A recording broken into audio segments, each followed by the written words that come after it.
संबंध में भी निर्देश दिए हैं। और वही विधानसभा उपचुनाव को लेकर के सरगर्मी तेज है। बीजेपी और कांग्रेस ने ताकत झोंक रखी है। दोनों ही पार्टियां जीत का दावा कर रही है और बीजेपी कांग्रेस में आरोप प्रत्यारोप का भी दौर जारी है। बद्रीनाथ और मंगलौर सीट पर 10 जुलाई को वोटिंग होनी है। 13 जुलाई को वोटों की गिनती होगी और इसके साथ साथ बीजेपी और कांग्रेस ने यहां पर ताकत झोंकी हुई है इस उपचुनाव को लेकर के। जिस तरीके से यहां पर एक्शन मोड में दोनों ही पार्टियां यानी कि दोनों ही पार्टियों ने कमर कस रखी है। बीजेपी और कांग्रेस लगातार प्रचार प्रसार का भी यहां पर दौर है।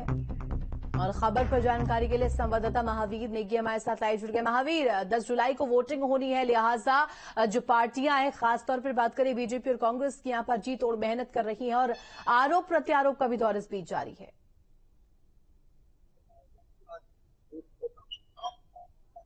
और दोनों ही पार्टी के अलावा जो प्रत्याशी हैं, अन्य दल हैं, वो सभी अपनी जोर आजमाइश यहाँ पर लगातार कर रहे हैं कि किस तरह से वोटरों को लुभाया जाए और कैसे इन सीटों को अपने कब्जे में किया जाए। अगर मैं उत्तराखंड की बात करूं तो उत्तराखंड में अभी तक 15 उपचुनाव हुए हैं और 15 उपचुनाव में से जो 14 उपचुनाव है वो उस पार्टी के फेवर में गए हैं जिसकी सरकार है। तो ये आंकड़ा जरूर बीजेपी के लिए फेवर का है और इस आंकड़े से बीजेपी उत्साह में भी है। लेकिन अगर मैं पर्टिकुलर मंगलौर सीट की बात करूं तो मंगलौर सीट पर बीजेपी की राह आसान नहीं है, क्योंकि यहाँ से अगर 2002 के बाद से लेकर चुनाव को देखा जाए तो मंगलौर सीट पर बीजेपी यहाँ जीतना तो बहुत दूर, यहाँ दूसरे नंबर पर भी नहीं आई है। तो ऐसे में जो 3 बार के उत्तर प्रदेश के विधायक है उत्तर प्रदेश, तो प्रताप सिंह भड़ाना यहाँ पर क्या कमाल कर पाते हैं, क्योंकि जिस तरह से देख रहे हैं कि बीजेपी के बड़े नेता यहाँ लगातार अपनी गतिविधियां बनाए हुए हैं, साथ ही साथ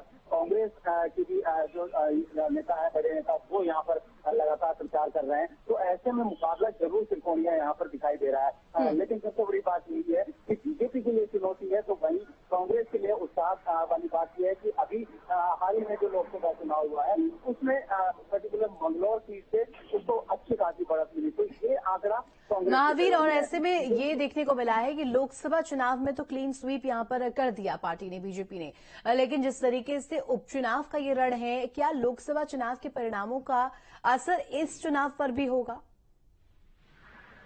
देखिए, अगर लोकसभा चुनाव के परिणामों की बात करें तो उत्तराखंड में 5 सीटें बीजेपी के पाले में गई हैं। ऐसे में कितना प्रभाव इस विधानसभा पर पड़ सकता है, लेकिन दोनों का सिनेरियो अलग है। लोकसभा चुनाव का सिनेरियो अलग होता है और विधानसभा का सिनेरियो अलग होता है। लेकिन लोकसभा के चुनाव की ही अगर मैं बात करूं तो मंगलौर सीट पर बीजेपी यहाँ पर कोई ऐसी नहीं है। तो ऐसे में जो फेवर है वो कहीं ना कहीं कांग्रेस के पक्ष में जाता है। लेकिन कहीं ना कहीं जिस तरह से 3 बार के अभी हम चर्चा कर रहे हैं कि 3 बार के विधायक उत्तर प्रदेश से प्रताप सिंह भड़ाना, वो यहाँ उनको बीजेपी लाई है। 1 साल पहले ही उन्होंने बीजेपी को ज्वाइन किया है। तो ऐसे में उनसे कहीं ना कहीं उम्मीद ये जता रही है पार्टी की वो कोई कमाल करें। लेकिन इस बीच कहीं ना कहीं मुकाबला जरूर त्रिकोणीय यहाँ पर बन रहा है और दिलचस्प होता जा रहा है।